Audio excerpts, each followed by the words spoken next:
It's a relatively quiet Saturday afternoon.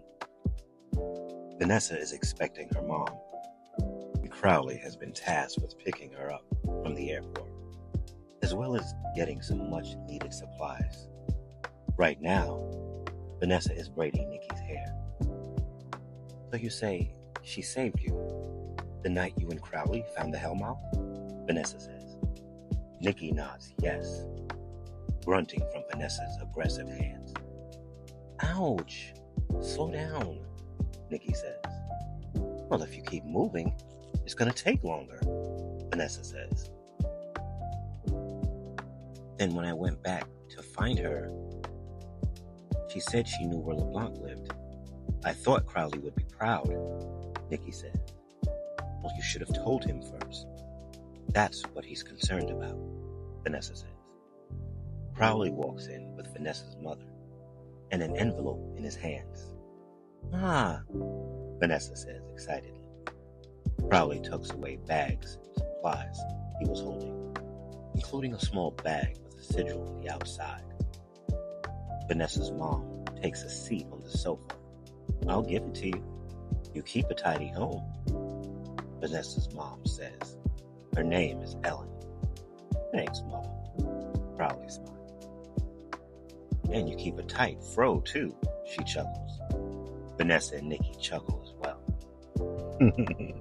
And don't call me Ma either. You haven't even married my daughter yet. It's been what, 2.5, 3 years? Ellen says. Mom, Vanessa says sternly.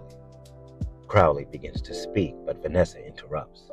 Well, Mom, how do you know I'm not the one who's not ready? Vanessa says. Ellen mumbles. Who is this pretty young girl? Ellen says, smiling. I'm Nicki, Nicki says. Wow, you guys are right. She's a powerful young woman, Ellen says. You have a glow about you, child. She continues. She's definitely special, Crowley says. Who deemed you worthy of such a task? To be her protector or, Ellen says. Guardian, Crowley says. I found this with your name on it, Crowley says, handing Nicki an envelope. It was wrapped in a black bag. Oh, it's probably one of those boys downstairs. They're always looking at her, Vanessa says to Crowley and her mom. Nicki giggles and opens it. She sees Roxy's name. Roxy, she says melodically. She made it, Nicki says. She looks to see a large wad of money tucked in an envelope. Vanessa's eyes grow big. She came through.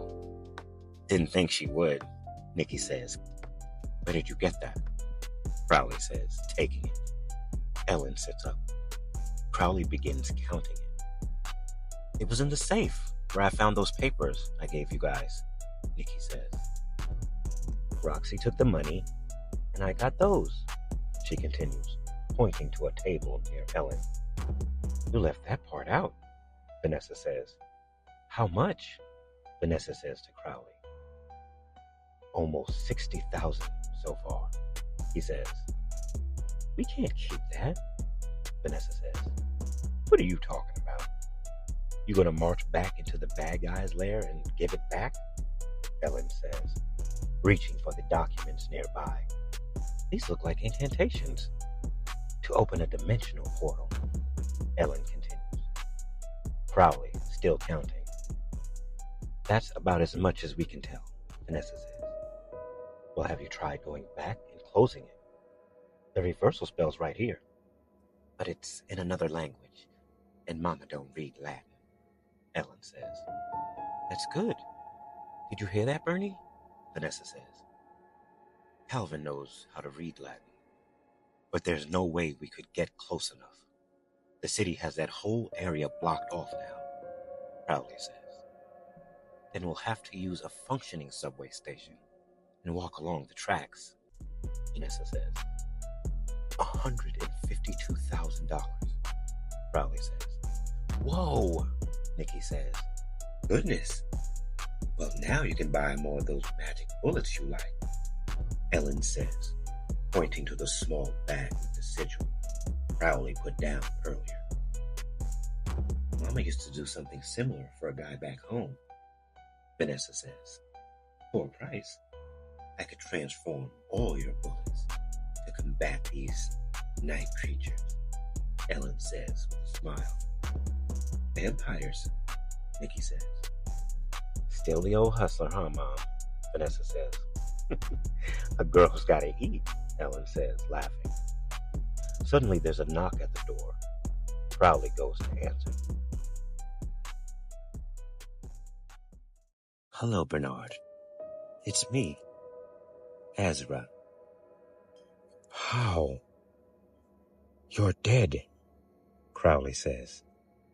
I can explain everything. Crowley ushers Ezra into the living room, where everyone is. He introduces her to everyone. She smiles big and shakes everyone's hand. As she shakes Nicki's hand, her eyes glow dimly, as does Nicki's. No one notices. Vanessa is done with Nicki's hair and excuses herself along with her mom. I'll let you guys catch up, Vanessa says.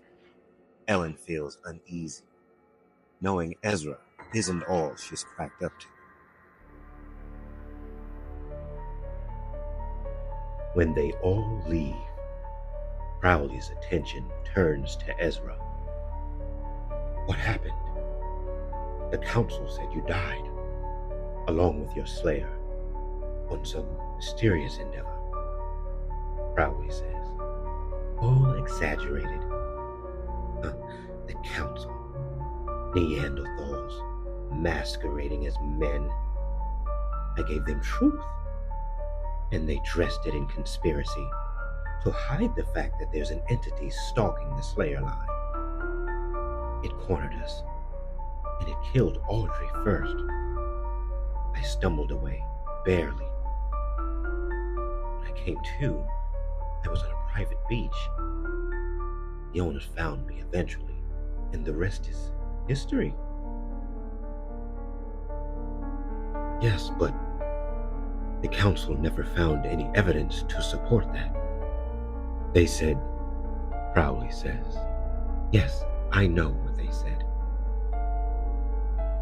They wanted me to retire as a watcher. The job was getting to me, they said. Some even thought I was crazy, but they were wrong, and Audrey paid the ultimate price for their arrogance. A bunch of men deciding the fate of a young girl. What gives them the right? It was my responsibility to keep her safe, and I couldn't, and I blamed them, Ezra says. Crowley realizes Ezra has become upset and offers her a seat. I'm so sorry. I won't be long. I'm here because I need your help, she says, pulling herself together. What is it? Crowley says. I've recently come upon a rare item. It's called the Gem of Amara. It's a ring. Crowley looks at her curiously. It would allow the bearer to become impervious to sunlight, or even being staked. Invincible, really, Ezra says. Never heard of it. Sounds like in the wrong hands. It could be very dangerous, Crowley says. Indeed, Ezra says. Where do I come in? Crowley says. I was wondering if you could stash it for me. There's a vampire who knows I have it, and he's been leaving signs all around. I think he means to kill me and steal it. But if you accompany me to my hotel, I'll give it to you, and when the coast is clear, you can give it back. I trust you, Bernard, and I know you have a good heart. And quite the hunter, she says. It's the Berkeley, downtown. I have a driver waiting downstairs, she continues." What do you plan to do with it? Crowley says. Crowley relished at the thought of something like that being in his possession.